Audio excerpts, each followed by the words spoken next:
Wala nang pag-asa yan. Itigil mo na yan, kuya. Umalingaw-ngaw ang sigaw ng paramedic sa gitna ng humahagupit na ulan at ingay ng mga sasakyan sa kahabaan ng EDSA.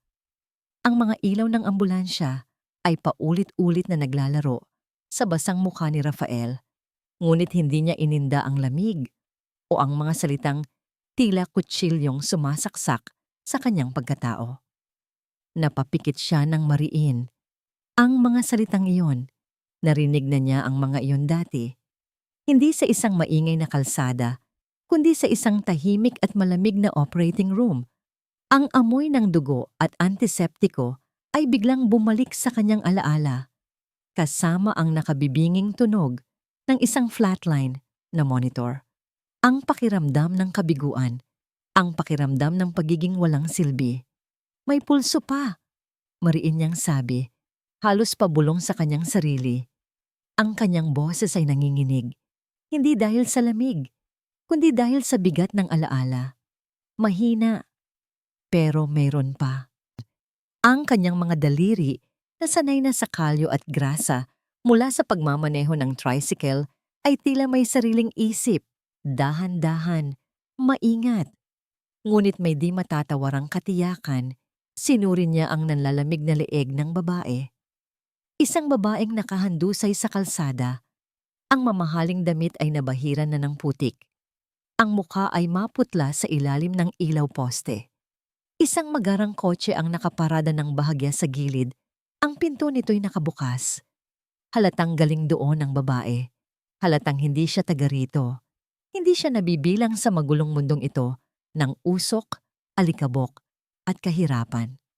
"Sir, wala na po talaga tayong oras." Muling sabi ng mas batang paramedic, mas may pag-aalala na ngayon sa boses. "Kailangan na nating umalis. Marami pa tayong rerespondehan."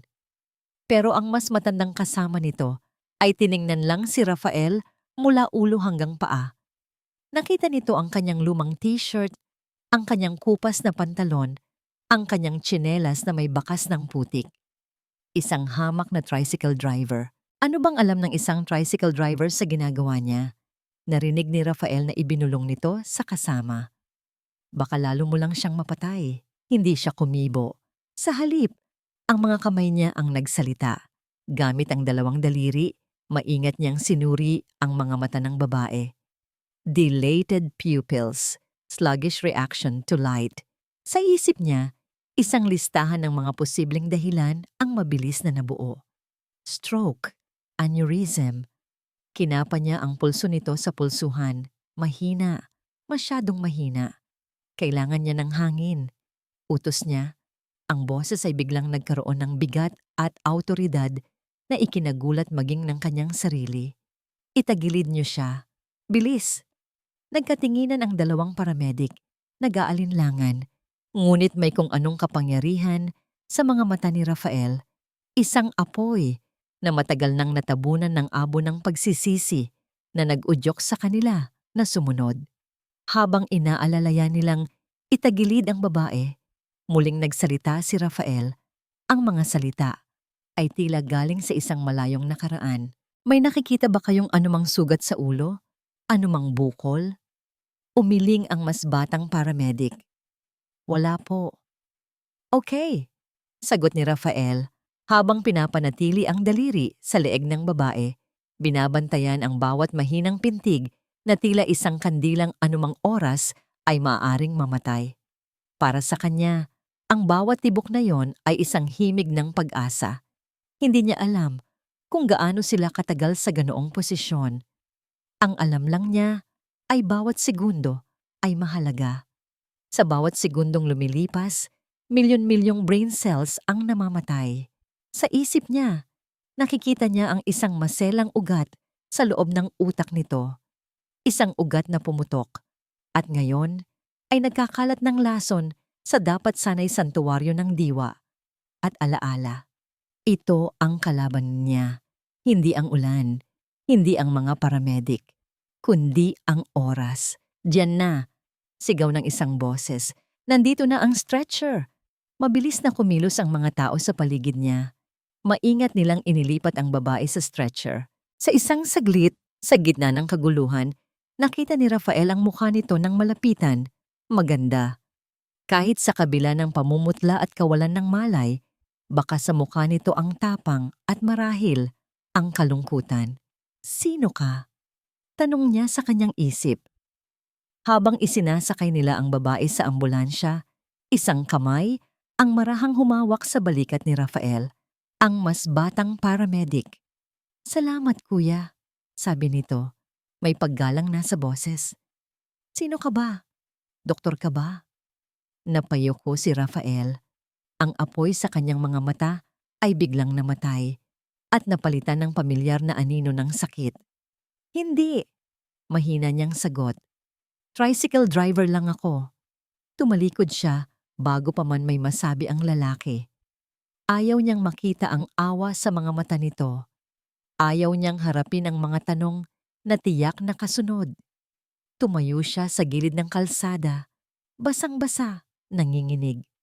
Pinanood niya ang pag-alis ng ambulansya. Ang tunog ng sirena nito ay unti-unting nilalamon ng gabi at nang walang tigil na buhos ng ulan. Naiwan siyang mag-isa. Tiningnan niya ang kanyang mga kamay. Ang mga kamay na minsan ay hinangaan dahil sa kakayahang magligtas ng buhay. Ngayon, nanginginig ang mga ito. Hindi niya alam kung dahil sa lamig o dahil sa multo ng nakaraang pilit niyang tinatakasan. Isang nakaraan kung saan siya ay isang bayani. Isang nakaraan na siya mismo ang sumira. Bumuntong hininga siya. Ang mainit na hininga ay nagmistulang usok sa malamig na hangin. Tumalikod siya at nagsimulang maglakad pabalik sa kanyang tricycle. Ang tanging kanlungan niya sa mundong matagal nang tumalikod sa kanya. Sana. Bulong niya sa hangin. Ang mga salita ay halos hindi marinig. Sana maging ligtas ka. Ang unang pumasok sa kamalayan ni Isabela ay ang sakit. Isang matinding kirot sa kanyang ulo. Tila may martilyong paulit-ulit na pumupukpok mula sa loob. Sinubukan niyang imulat ang kanyang mga mata, ngunit ang liwanag mula sa itaas ay masyadong nakasisilaw. Napapikit siyang muli. Nasaan ako? Puting kisame, ang mahinang ritmikong tunog ng isang makina sa kanyang tabi. Ang pamilyar ngunit hindi kanais-nais na amoy ng antiseptiko. Isang ospital. Ma'am, gising na po kayo? Isang boses. Malumanay, pamilyar. Ang boses ng taong pinagkakatiwalaan niya sa buong mundo. Marcos? Hirap niyang bigkas. Ang kanyang lalamunan ay tila tuyong-tuyo. Ako nga po, ma'am. Naramdaman niya ang isang mainit na kamay na marahang dumampi sa kanyang braso. Huwag po kayong masyadong gumalaw. Nasa ospital po tayo. Sa wakas, nagawa niyang buksan ang kanyang mga mata. Unti-unti, nasanay ang mga ito sa liwanag. Nakita niya ang nag-aalalang mukha ni Marcos, ang kanyang personal assistant at kanang kamay sa loob ng halos 10 taon. Anong nangyari? Tanong ni Isabela. Pilit na inaalala ang mga huling sandali bago siya mawalan ng malay. Ang naaalala lang niya ay ang matinding pagkahilo habang nagmamaneho pa uwi at pagkatapos. Wala na. Isang malaking kadiliman. Umupo si Marcos sa upuang katabi ng kama. Ang kanyang muka ay larawan ng pag-aalala. Nag-collapse po kayo sa daan, ma'am. Isang mild stroke, sabi ng doktor. Mabuti na lang at may nakakita sa inyo at naitawag agad ang ambulansya. Stroke. Ang salitang yon ay tumama sa kanya na parang isang sampal. Siya? Si Isabela Vergara, ang CEO na kinatatakutan at hinahangaan, ay nagka-stroke. Ang imahe ng kahinaan ay isang bagay na hindi niya matanggap. Sino ang nakakita sa akin? Nag-atubili si Marcos sandali na tila naghahanap ng tamang salita. Isang tricycle driver, ma'am. Siya po ang unang rumesponde bago pa man dumating ang mga paramedic. Kumunot ang noo ni Isabela. Isang tricycle driver? Nasaan siya? Gusto ko siyang pasalamatan. Muling nag-atubili si Marcos. Kinuha nito ang baso ng tubig sa bedside table at inalalayan siyang uminom. Ma'am, magpahinga po muna kayo. Ang mahalaga ay ligtas na kayo. Ngunit may kakaiba sa tono ni Marcos. Isang bagay na hindi niya mabasa. Bilang isang negosyante na sanay makipag-usap sa mga pinakatusong tao, naramdaman niya ito kaagad. May hindi sinasabi si Marcos. Marcos, mariin niyang sabi. Ang boses ay may bahid na ng awtoridad kahit siya'y nakahiga. Sabihin mo sa akin ang totoo. Huminga ng malalim si Marcos. Ma'am, pagdating ko po sa eksena, medyo magulo na. May mga taong nagkukumpulan. At ang tricycle driver, kinukuhanan niya po kayo ng litrato gamit ang kanyang cellphone. Parang may kung anong malamig na gumapang sa mga ugat ni Isabela. Ano? Hindi ko po alam kung ano ang intensyon niya. Patuloy ni Marcos. Ang boses ay puno ng kunwaring pag-aalala. Pero ma'am, tingnan niyo po ito. Kinuha ni Marcos ang kanyang sariling cellphone at may ipinakita sa kanya. Ang kanyang puso ay tila huminto sa pagtibok. Nasa lahat ng news sites, ang kanyang mukha, maputla at walang malay, kuha mula sa isang anggulong hindi profesional. Ang headline? Bigating CEO Isabela Vergara, isinugod sa ospital matapos ma-stroke sa daan. Ang kanyang kahinaan, nakalatag para makita ng buong mundo. Ang kanyang kumpanya, ang mga kakumpetensya niya, gagamitin nila ito laban sa kanya. Paano? Paano nalaman ng media? Nanginginig niyang tanong, hindi sa takot, kundi sa nagbabadyang galit. Tumingin si Marcos sa kanya. Ang mga mata ay puno ng awa. Ma'am, sinisigurado kong may nag-leak nito at iisa lang ang kasama mo bago dumating ang ambulansya. Ang mga salita ni Marcos ay tumagos sa isip ni Isabela na parang lason. Ang tricycle driver, ang lalaking dapat sanay kanyang pasasalamatan, isang oportunista, isang buwitre na sinamantala ang kanyang pinakamaselang sandali para sa kaunting salapi. Naramdaman niya ang paninikip ng kanyang panga. Ang init ng galit ay dahan-dahang pumalit sa lamig ng pagkabigla. Ang imahe ng isang bayani ay biglang naging imahe ng isang traidor. Tumingin siya kay Marcos. Ang kanyang mga mata ay nag-aapoy na ngayon. Ang boses niya, nang muli siyang magsalita, ay malamig at matalas na parang yelo. Hanapin mo ang tricycle driver na yan. At ano po ang gagawin natin, ma'am? Pagbabayarin ko siya. Ang amoy ng nag-iinit na mantika at sinangag ang gumising kay Rafael, ngunit hindi ito nagdulot ng gana sa kanya. Sa halip, tila lalo lang nitong pinalala ang bigat sa kanyang dibdib. Ilang araw na siyang walang maayos na tulog, binabagabag ng mga alaala ng babae sa kalsada. Ligtas na kaya siya? Maayos na kaya ang kalagayan niya? Ito ang mga tanong na paulit-ulit na umiikot sa kanyang isip habang kinukumpuni niya ang na-flat na gulong ng kanyang tricycle. Ang araw ay katatapos lang sumikat, ngunit ang init nito ay tila nanguuyam. Hoy, Raph! Napalingon siya sa tumawag. Si Mang Tony, ang may-ari ng katabing vulcanizing shop. May naghahanap sa'yo. Mukhang importante. Kumunot ang noo ni Rafael. Sino naman ang maghahanap sa kanya? Wala siyang pamilya. Kakaunti ang kanyang mga kaibigan. At ang mga taong tinutulungan niya ay hindi kailanman magpapadala ng ganito kaaga. Mula sa likod ni Mang Tony ay lumabas ang dalawang lalaking nakaunipormeng barong. Ang kanilang mga mukha ay seryoso. May isa pang kasama sila, isang lalaking naka-Amerikana na may dalang malaking kamera. Kayo po ba si Mr. Rafael Santos? Tanong ng isa sa mga lalaki. Ang boses ay formal at malamig. Kinabahan si Rafael. Ako nga. Bakit po? Hindi sila sumagot. Sa halip isang itim at makintab na sasakyan ang huminto sa kanilang tapat. Bumukas ang pinto sa likuran at mula roon ay bumaba ang isang babae. Napatanga si Rafael. Hindi niya ito nakilala kaagad. Ang babae sa harap niya ngayon ay malayo sa babaeng nakita niya noong gabing iyon. Nakasuot ito ng isang eleganteng itim na business suit, ang buhok ay maayos na nakatali, at ang mukha ay natatakpan ng mamahaling salamin. Ngunit, nang alisin nito ang salamin, nakilala niya ang mga matang iyon. Mga matang na ngayon ay hindi nagpapakita ng anumang emosyon, kundi purong lamig. Ito ang babaeng iniligtas niya. Isang ngiti ang unti-unting sumilay sa labi ni Rafael. "Ma'am, kamusta na po kayo?"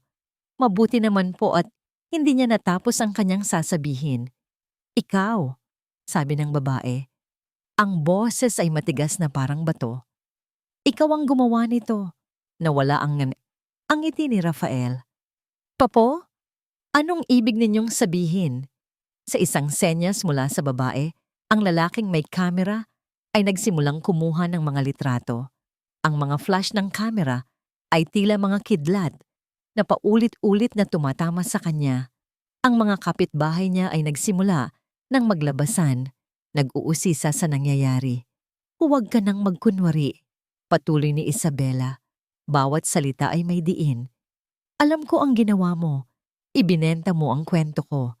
Ibinenta mo ang kahinaan ko sa media para sa kaunting pera." Parang binuhusan ng malamig na tubig si Rafael. "Hindi po. Hindi ko po magagawa yon." Ngunit hindi siya pinakinggan ni Isabela. Humarap ito sa mga nagkukumpulang tao at sa kamera. "Ang taong ito," deklara niya, "ang boses ay malakas at malinaw para marinig ng lahat, ay isang oportunista. Isang taong sinamantala ang kapahamakan ng iba para sa sariling kapakanan. Hindi siya bayani, isa siyang buwitre."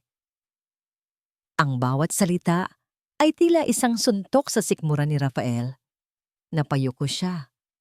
Hindi dahil sa hiya, kundi dahil sa sakit. Ang mga mata ng kanyang mga kapitbahay, mga taong nakasama niya sa hirap at ginhawa, mga taong tinulungan niya nang walang hinihintay na kapalit, ay nakatitig sa kanya ngayon, puno ng pagtataka at pagdududa. Nang gabing iyon, nakita niya ang sarili sa telebisyon sa isang maliit na karinderya kung saan siya madalas kumain. Ang kanyang mukha, marumi at gusgusin, ay nakapaskil sa screen. Sa ilalim nito ay ang mga salitang, "Tricycle driver, ginamit ang pagligtas sa CEO para kumita." Hindi niya tinapos ang kanyang pagkain. Sa mga sumunod na araw, ang kanyang mundo ay gumuho. Ang mga pasaherong dati masayang nakikipagkwentuhan sa kanya ay iniiwasan na siya. Ang mga ngiti ay napalitan ng masasamang tingin. Ang mga bulungan ay sumusunod sa kanya saan man siya magpunta. Siya yun, di ba? Kawawa naman si Ma'am Vergara. Akala mo kung sinong mabait. Ang pinakamasakit ay nang minsan, habang nag-aabot siya ng isang supot ng pandesal kay Aling Nena, isang matandang babae na madalas niyang bigyan ng almusal, ay umatras ito. "Huwag na, iho," sabi nito, hindi makatingin, ng diretso sa kanyang mga mata. "Baka may kapalit pa yan." Nang gabing iyon, sa loob ng kanyang maliit at masikip na kwarto, napaupo si Rafael sa sahig. Niyakap niya ang kanyang mga tuhod at sa unang pagkakataon, mula noong gabing iyon, sa operating room, umiyak siya. Hindi para sa kanyang sarili, umiyak siya para sa tiwalang nawala, para sa kabutihang binigyan ng mali siya, para sa mundong mas mabilis humusga kaysa umunawa. Umupo siyang mag-isa sa dilim, habang sa labas, ang ingay ng Maynila ay nagpatuloy na tila walang nangyari. Tiningnan niya ang kanyang lumang lisensya sa pagmamaneho, ang tanging natitirang paalala ng kanyang dating buhay. Bakit pa ba siya sumusubok? Baka nga tama sila. Baka ang kabaitan sa mundong ito ay isa lamang malaking pagkakamali. Tagumpay. Ito dapat ang nararamdaman ni Isabela. Nakaupo siya sa pinakadulo ng mahabang conference table sa loob ng kanyang malamig at malawak na opisina. Sa harap niya, nakalatag ang mga ulat. Ang stock market ay tumugon ng positibo. Ang mga investors ay humanga sa kanyang decisive action. Ang media, na minsay naging kalaban niya, ay pinupuri ngayon ang kanyang katatagan. Napanalo niya ang laban, na ibalik niya ang kontrol. Pero bakit hindi siya mapakali? Bakit sa bawat pagpikit niya, hindi ang mukha ng tagumpay ang nakikita niya, kundi ang mga mata ng tricycle driver na yon?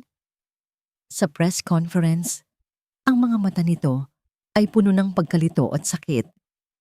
Hindi galit, hindi pagkukunwari, sakit. Ang uri ng sakit na tila matagal nang dinadala.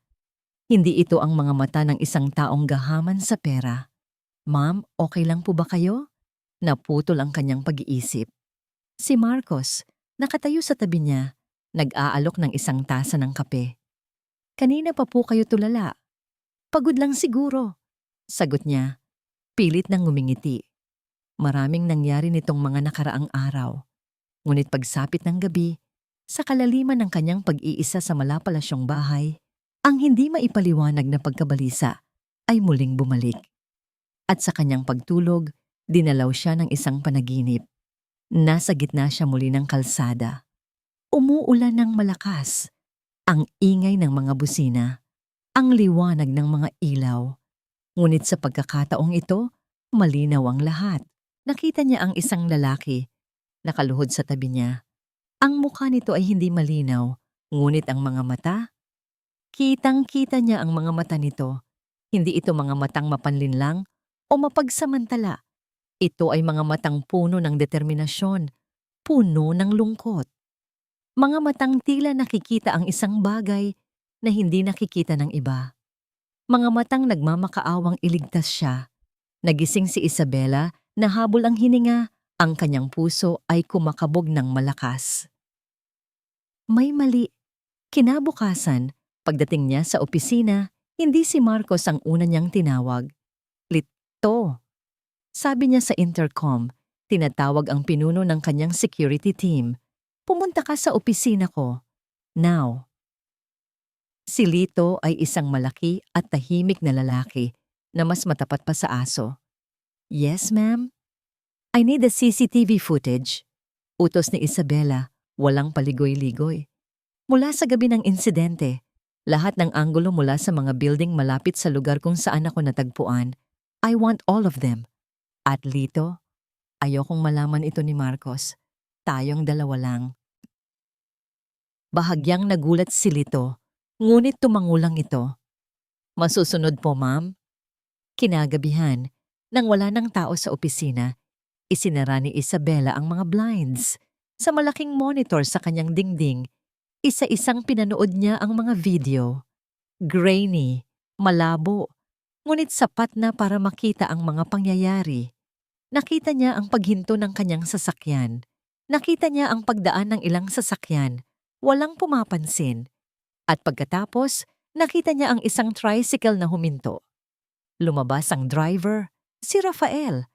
Pinanood niya itong maingat na sumilip sa loob ng kanyang kotse.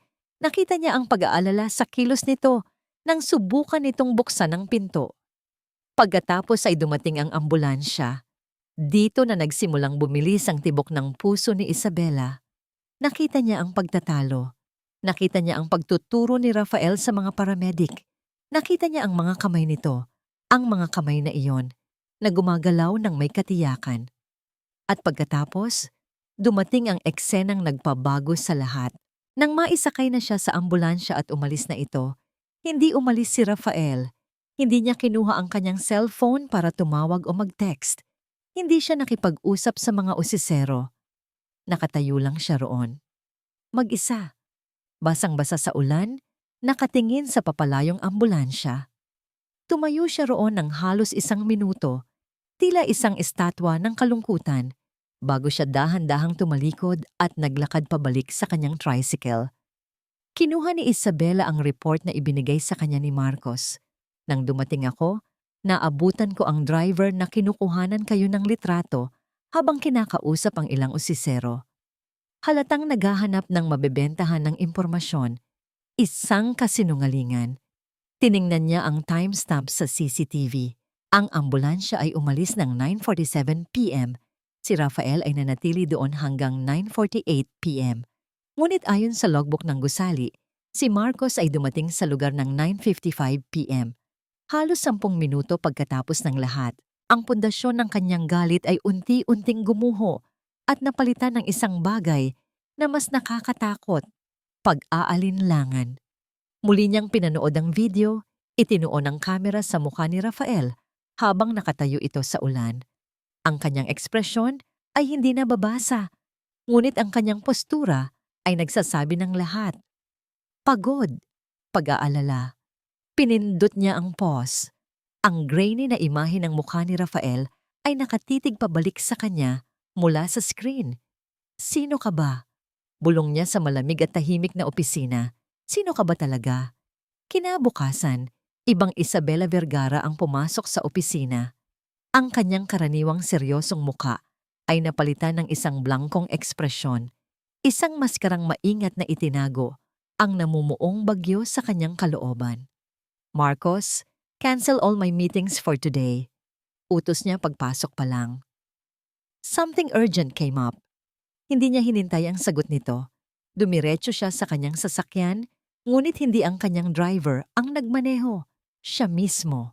Isang lumang sedan na bihira niyang gamitin, walang bakas, ng karangyaan ng isang Isabela Vergara. Ang una niyang pinuntahan ay isang maliit at halos tagong opisina sa isang lumang gusali sa Quiapo. Ang sign sa labas ay simple lang, R. De La Cruz, Private Investigator. I need you to find everything you can about this man, sabi ni Isabela. Inilapag ang isang litratong kuha mula sa CCTV sa lamesa ng investigador. Rafael Santos, tricycle driver, nakatira sa Barangay Tatalon. Hindi na niya kailangang magpaliwanag pa. Ang pera ang naging wika nila. Habang nagtatrabaho ang investigador, nagtungo si Isabela sa lugar na hindi niya aakalaing pupuntahan niya kailanman. Ang barangay kung saan nakatira si Rafael. Nakaparada ang kanyang sasakyan sa isang di kalayuang eskinita. Nakasuot ng simpleng blusa, pantalon at baseball cap para hindi makilala. Naglakad siya sa masisikip na daan. Ang amoy ng nilulutong pagkain ay humahalo sa amoy ng maruming kanal. Ang ingay ng mga batang naglalaro at mga nagchitsismisang kapitbahay ay isang musika na banyaga sa kanyang pandinig. Mula sa malayo, nakita niya siya. Si Rafael, hindi ito nagmamaneho. Nakaupo ito sa isang maliit na bangko sa labas ng isang sari-sari store at may ginagamot. Isang batang lalaki, mga 6 na taong gulang, na may gasgas sa tuhod at umiiyak. Pinanood ni Isabela kung paano maingat na nilinis ni Rafael ang sugat gamit ang bulak at alkohol na kinuha mula sa isang maliit na first aid kit na nasa ilalim ng upuan ng kanyang tricycle. Ang kanyang mga galaw ay banayad. Ang kanyang boses ay mahinahon habang kinakausap niya ang bata. Ayan, parang kagat lang ng langgam. Matapang ka namang bata, di ba? Nang matapos, binigyan pa niya ng candy ang bata, na ngayon ay tumatawa na habang tumatakbo pabalik sa kinalalaruan. Walang kamera, walang nanonood. Isang simpleng akto ng kabutihan. Naramdaman ni Isabela ang isang kirot sa kanyang dibdib, isang kirot ng pagsisisi. Kinagabihan, tumawag ang investigador. Ma'am, wala po akong masyadong makita, sabi nito. Ang record niya ay malinis. Tricycle driver sa loob ng 5 taon. Bago po noon, blanko. Parang bigla na lang siyang lumitaw. Imposible, giit ni Isabela. Lahat ng tao ay may nakaraan. May isa pa po, ma'am, dagdag ng investigador. Ang pangalan, Rafael Santos, ay pangkaraniwan. Pero may isa akong source na nagsabi, subukan niyo raw pong magtanong sa St. Jude's Medical Center. May hawig daw po kasi siya sa isang doktor doon dati. St. Jude's, isa sa mga pinakamalaking ospital sa bansa. Ang ospital kung saan siya dinala. Kinabukasan, naroon si Isabela. Hindi bilang pasyente, kundi bilang isang taong naghahanap. Sa Human Resources Department, Nagpakilala siya at nagtanong tungkol kay Dr. Rafael Santos. "Santos po, ma'am," sabi ng babae sa desk habang tinitingnan ang kanilang database. "Wala po kaming naging doktor na may ganyang apelyido." Bigo, papalabas na sana si Isabela nang may isang matandang nurse na nakarinig sa usapan. "Excuse me po, ma'am," sabi nito. "Sino po ulit ang hinahanap ninyo?" "Rafael Santos. Naging doktor daw dito." Tinitigan ng nurse ang litratong hawak ni Isabela.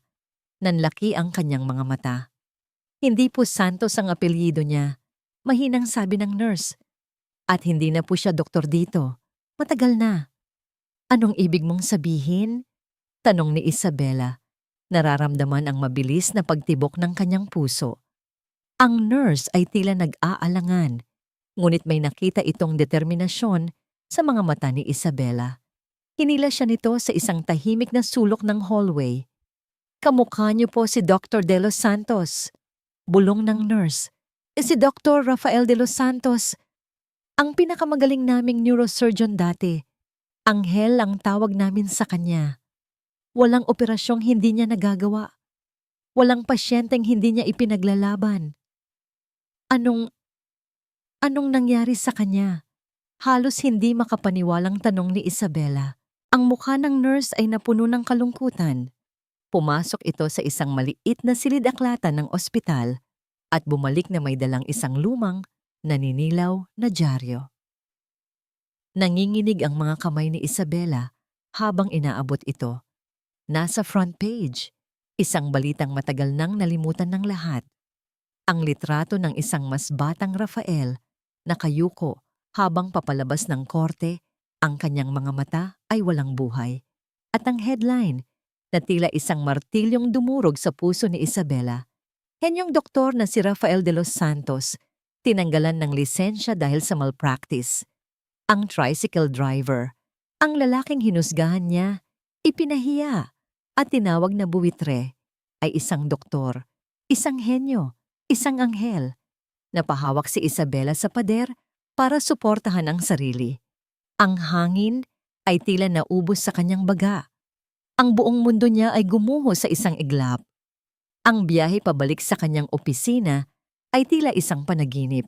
Si Isabela ang nagmamaneho, ngunit hindi niya halos nararamdaman ang manibela sa kanyang mga kamay.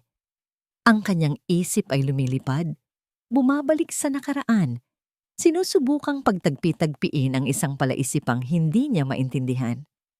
Dr. Rafael De Los Santos, neurosurgeon, tinanggalan ng lisensya. Paano nangyari na ang isang henyo ay magkakamali ng ganoon kalaki? At bakit niya tatalikuran ang lahat para maging isang hamak na tricycle driver? May kulang sa kwento.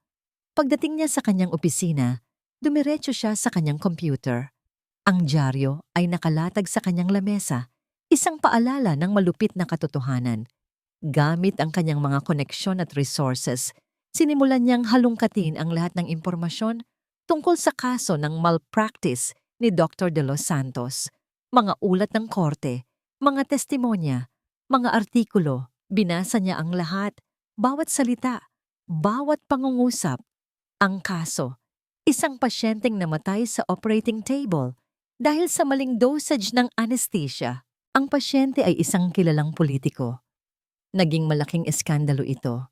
Si Dr. De Los Santos, bilang lead surgeon, ang umako ng buong responsibilidad. Hindi siya umapela, hindi siya nagsalita sa media. Tinanggap niya lang ang parusa at naglaho na parang bula.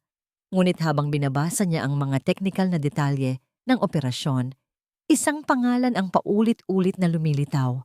Isang pangalang nagpatindig ng lahat ng balahibo sa kanyang katawan.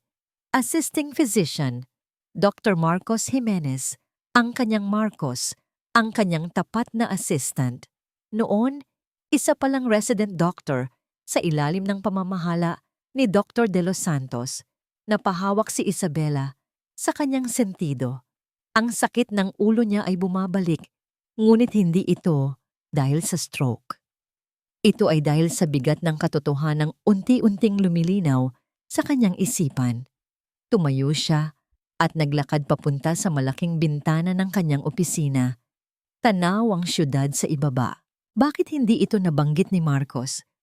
Sa loob ng 10 taon, ni minsan ay hindi niya nabanggit na dati siyang doktor, ni minsan ay hindi niya nabanggit na kilala niya si Rafael de los Santos. Nag-flashback sa isip niya ang mga pangyayari. Ang pagpipilit ni Marcos na si Rafael ang nag-leak ng impormasyon, ang kanyang mga salitang puno ng kasinungalingan, ang kanyang pagdating sa eksena, 10 minuto pagkatapos ng lahat. Hindi ito nagkataon lang. Ito ay isang plano. Isang plano para sirain si Rafael. Muli, dali-dali siyang bumalik sa kanyang lamesa at tumawag sa kanyang pinagkakatiwalaang abogado, isang matandang lalaki na nakasama na ng kanyang ama. "Attorney Cruz," sabi niya, ang boses ay nanginginig. "Kailangan ko ng tulong mo. Ang kaso ni Dr. Rafael de los Santos, 5 taon na ang nakalipas. May alam ka ba tungkol dito?" Narinig niya ang pagbuntong hininga ng abogado sa kabilang linya. "Isabela Ija, masalimuot ang kasong yan. Bakit mo na itanong? Basta sabihin mo sa akin ang lahat ng alam mo, kahit ang mga hindi lumabas sa media." Nag-atubili ang abogado.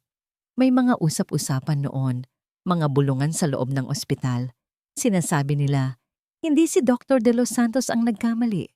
Ang residente niya raw, si Dr. Jimenez. Siya ang naatasang mag-monitor ng anesthesia. Pero bata pa, kinabahan, nagkamali ng kalkula. Si Dr. De Los Santos, sinabi niyang siya ang may kasalanan. Inako niya lahat. Bakit? Halos pabulong na tanong ni Isabela. Bakit niya gagawin yon?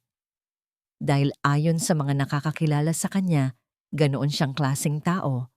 Sagot ng abogado. Nakita niya raw ang potensyal sa batang doktor. Ayaw niyang masira ang kinabukasan nito dahil sa isang pagkakamali. Itinuring niyang sarili niyang responsibilidad, isang sakripisyo. Binitawan ni Isabela ang telepono. Ang kanyang mga kamay ay nanlalamig. Ang kanyang paghinga ay mababaw. Ang lahat ay nag-ugnay-ugnay na. Si Marcos, dala-dala ang takot na mabunyag ang kanyang kasalanan. Nang makita niya si Rafael sa eksena ng aksidente ni Isabela, nakita niya hindi lang ang dating mentor, kundi isang multo mula sa nakaraan, isang banta. Kaya ginawa niya ang lahat para sirain muli si Rafael. Ginamit niya ang tiwala ni Isabela, ginamit niya ang media, ginamit niya ang galit ni Isabela bilang sandata. Isang napakatalinong plano, isang napakasuklam na plano. Tumingin si Isabela sa salamin sa kanyang dingding. Nakita niya ang kanyang sarili, ang babaeng kinikilala, bilang isa sa pinakamakapangyarihan sa bansa. Ngunit sa sandaling iyon, ang nakita niya lang ay isang tanga, isang bulag, isang kasangkapan sa kasamaan ng ibang tao.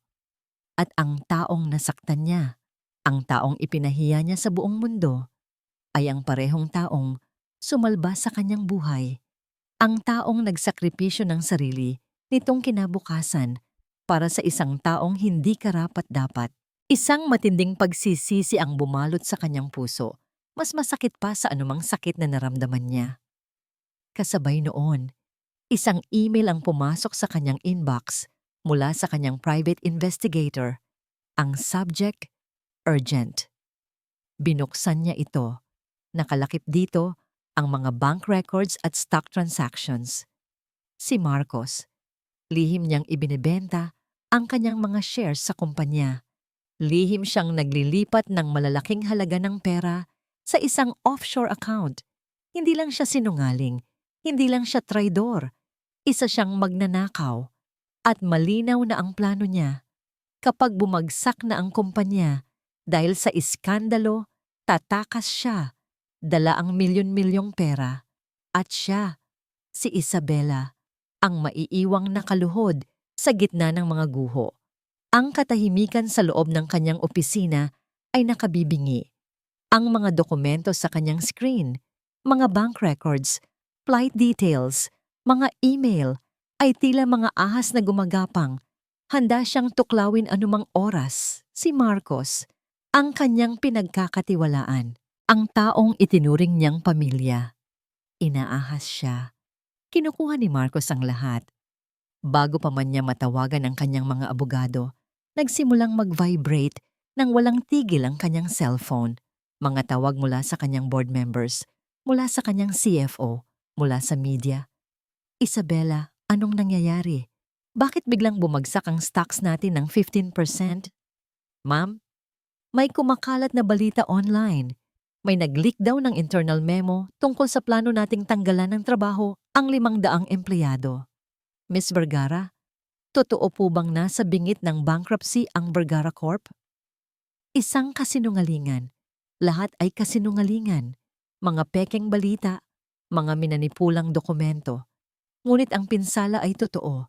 Pinapanood niya sa real time ang pagguho ng imperyong binuo ng kanyang ama, brick by brick. At alam niya kung sino ang may gawa nito, si Marcos. Alam nitong nalaman na niya ang katotohanan. At bilang ganti, sinindihan nito ang buong gusali, handang isama si Isabela sa pagbagsak nito. Sinubukan niyang tawagan si Rafael. Kailangan niyang balaan ito. Kailangan niyang sabihin dito ang lahat. Ngunit ang tawag ay hindi sinasagot. Nagriring lang ito nang nagriring. Bawat ring ay tila isang suntok sa kanyang dibdib. Napasabunot siya sa kanyang buhok. Ang pakiramdam ng kawalan ng kontrol ay halos magpasuko sa kanya. Sa unang pagkakataon sa kanyang buhay, hindi niya alam ang gagawin. Ang araw ay tulad lang ng dati. Ang init, ang alikabok, ang ingay. Ngunit may kakaibang tensyon sa hangin. Napansin ni Rafael ang mga estrangherong nakatambay sa mga eskinita. Ang kanilang mga mata ay tila nagmamasid.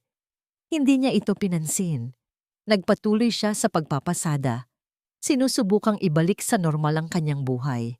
Ngunit ng tanghaling iyon, habang nag-aabang siya ng pasahero malapit sa palengke, nilapitan siya ng 3 malalaking lalaki.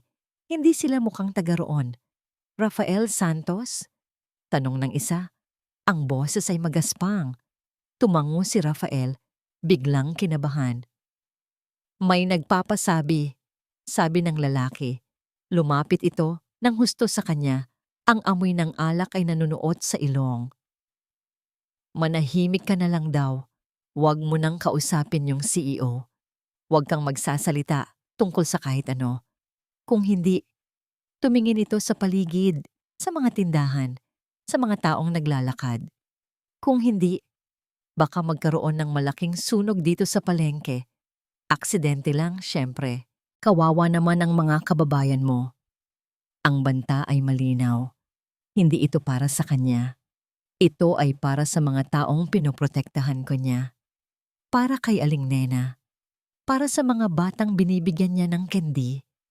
Para sa munting komunidad na naging pamilya niya. Tumalikod ang mga lalaki at naglakad palayo na parang walang nangyari. Naiwan si Rafael na nakatayo. Ang kanyang mga kamay ay nakakuyom ng mahigpit.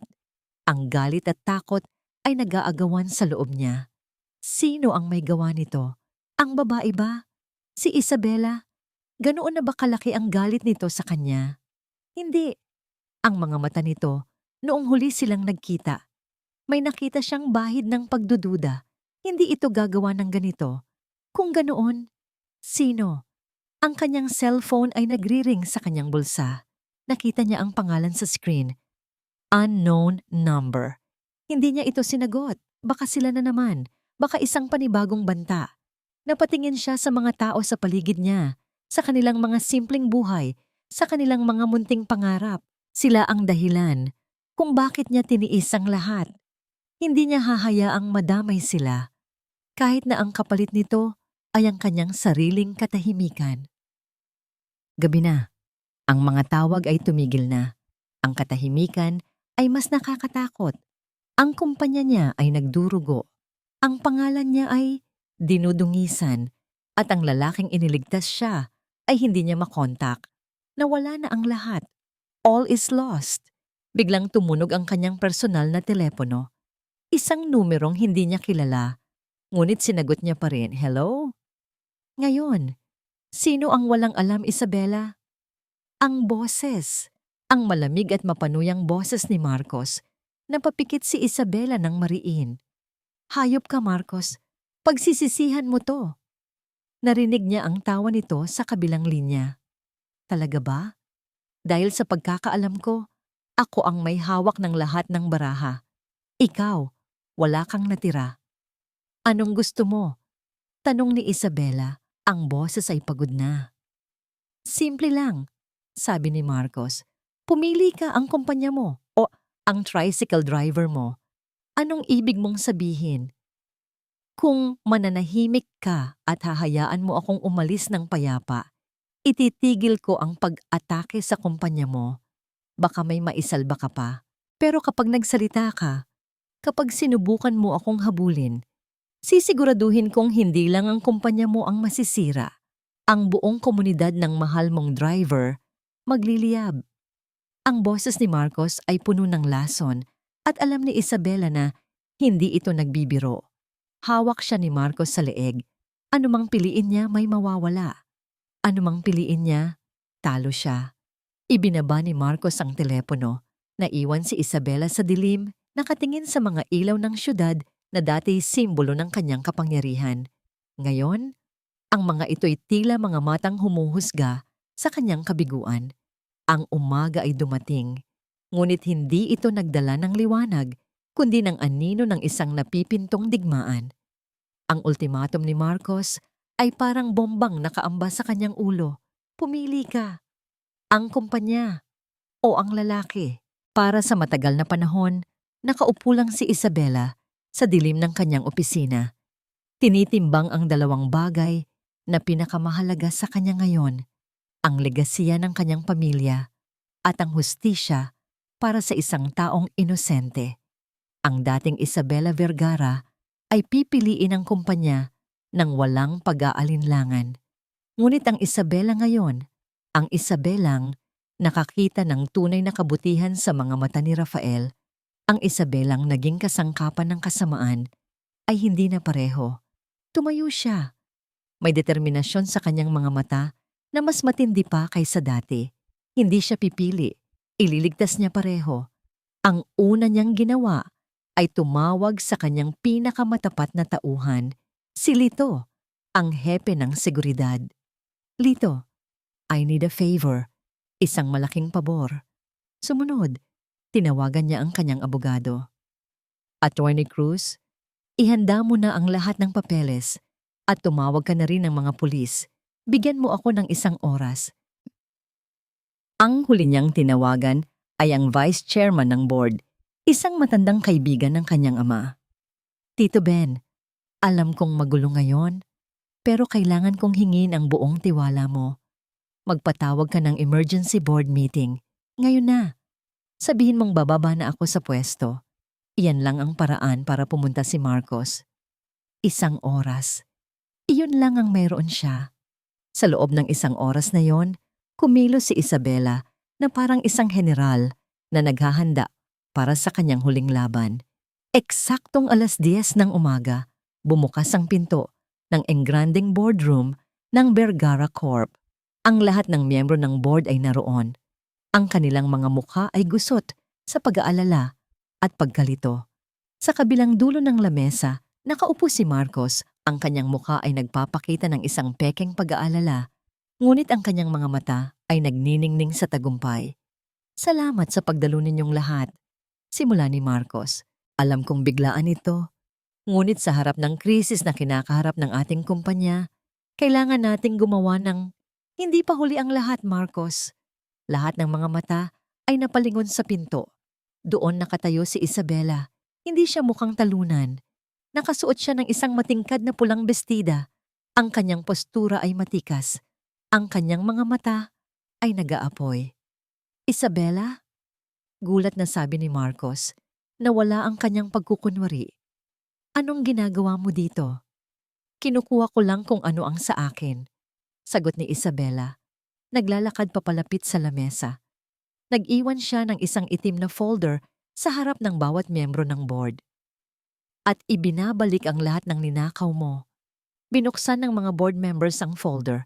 Sa loob, naroon ang lahat. Ang bank records, ang mga pekeng memo na ginamit ni Marcos, ang ebidensya ng kanyang pagnanakaw. Ano to? Sigaw ni Marcos tumatayo.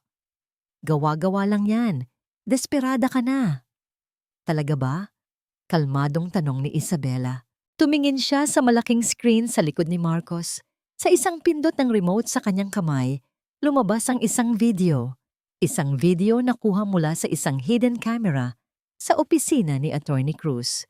Isang recording ng pag-uusap nila ng abogado kagabi, kung saan inilahad ng abogado ang buong kwento ng malpractice case. Inako ni Dr. De Los Santos ang lahat para protektahan ang residente niyang si Dr. Marcos Jimenez. Ang boses ng abogado ay umalingaw-ngaw sa tahimik na silid. Namutla si Marcos, ang kanyang mga mata ay nanlalaki sa takot at galit. Sinungaling, sigaw niya. Walang maniniwala sa'yo. Marcos, tapos na ang laro, mariing sabi ni Isabela. Bawat kasinungalingan mo, bawat pagnanakaw mo, bawat paninira mo, nakatala lahat dito. Sa sobrang galit na wala sa sarili si Marcos, mabilis niyang inikot ang lamesa at sinugod si Isabela. Ang kanyang mga kamay ay nakaamba na tila sasakalin ito. Ngunit bago pa man siya makalapit, bumukas ang pinto ng boardroom ng malakas. Pumasok ang mga pulis. Marcos Jimenez, arestado ka para sa kasong estafa at corporate sabotage, sabi ng hepe ng pulisya. Nanigas si Marcos sa kanyang kinatatayuan. Tiningnan niya si Isabela. Ang kanyang mga mata ay puno ng pagkamuhi.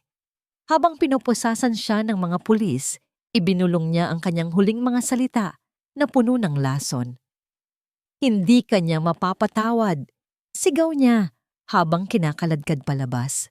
Sinira mo rin ang buhay niya, pareho lang kayo. Ang mga salita ay tumama kay Isabela. Mas masakit pa kaysa sa inaasahan niya. Nanghihinang napaupo siya sa upuan. Ang boardroom ay puno ng mga bulungan, ngunit wala siyang marinig. Ang tanging naririnig niya ay ang paulit-ulit na sigaw ni Marcos sa kanyang isipan. Nanalo siya.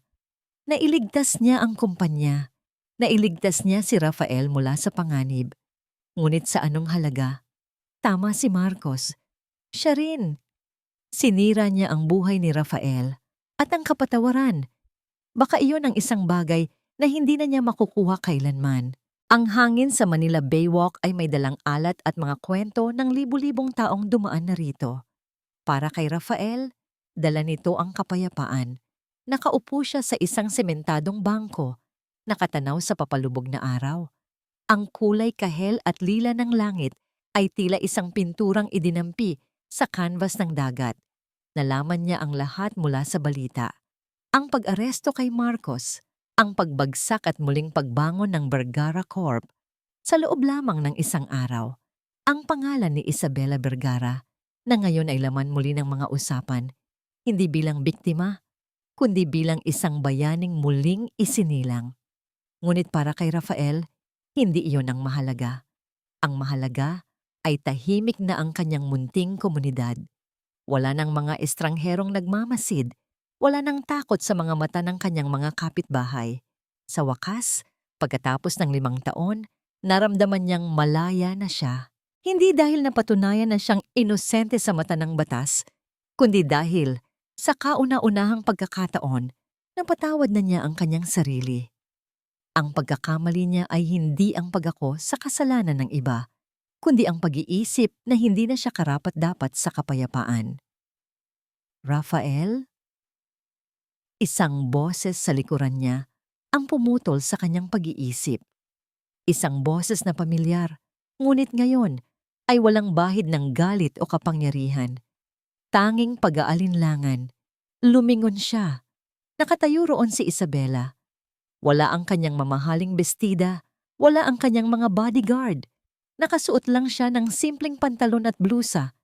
Sa ilalim ng papalubog na araw, hindi siya mukhang isang CEO. Mukha siyang isang babaeng naliligaw. Hindi siya nagsalita. Hinintay lang niya itong lumapit. Umupo si Isabela sa kabilang dulo ng bangko. May pagitan sa kanilang dalawa na tila isang malalim na bangin. Napanood ko sa balita. Simpleng sabi ni Rafael, ibinalik ang tingin sa dagat. Narinig niya ang mahinang paghikbi. Rafael, ako. Hirap siyang magsalita. Patawarin mo ako. Ang mga salita ay halos hangin lang, ngunit sapat na para marinig niya. Wala kang kasalanan, sagot ni Rafael. Naging biktima ka lang din. Hindi, maring sabi ni Isabela. Ang mga luha ay nagsimula nang mamuo sa kanyang mga mata. May pagpipilian ako at pinili kong maniwala sa kasinungalingan. Pinili kong saktan ka. Ipinahiya kita. Hinusgahan kita nang hindi man lang inaalam ang katotohanan. Walang kapatawaran ang ginawa ko. Sa wakas, tumingin si Rafael sa kanya. Nakita niya ang bigat ng pagsisisi sa kanyang mga mata. Nakita niya ang sakit. At sa ilalim ng lahat ng iyon, nakita niya ang babaeng iniligtas niya nung gabing iyon.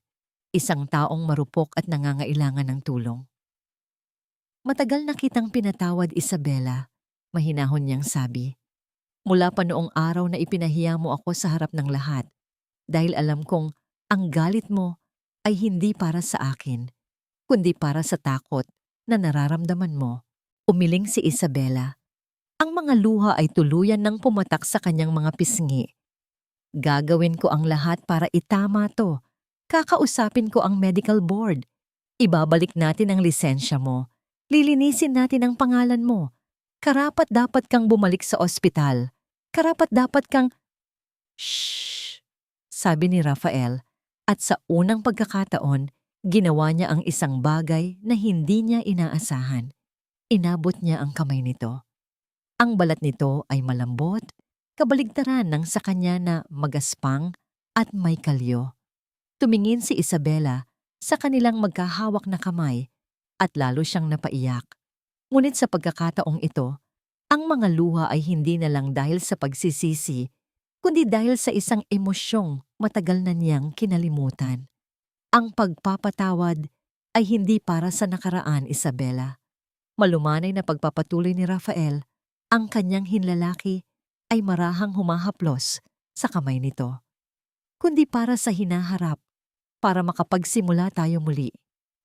Pero ang pangalan mo, ang profession mo, sinayang ko ang lahat. Hikbi ni Isabela. Umiling si Rafael.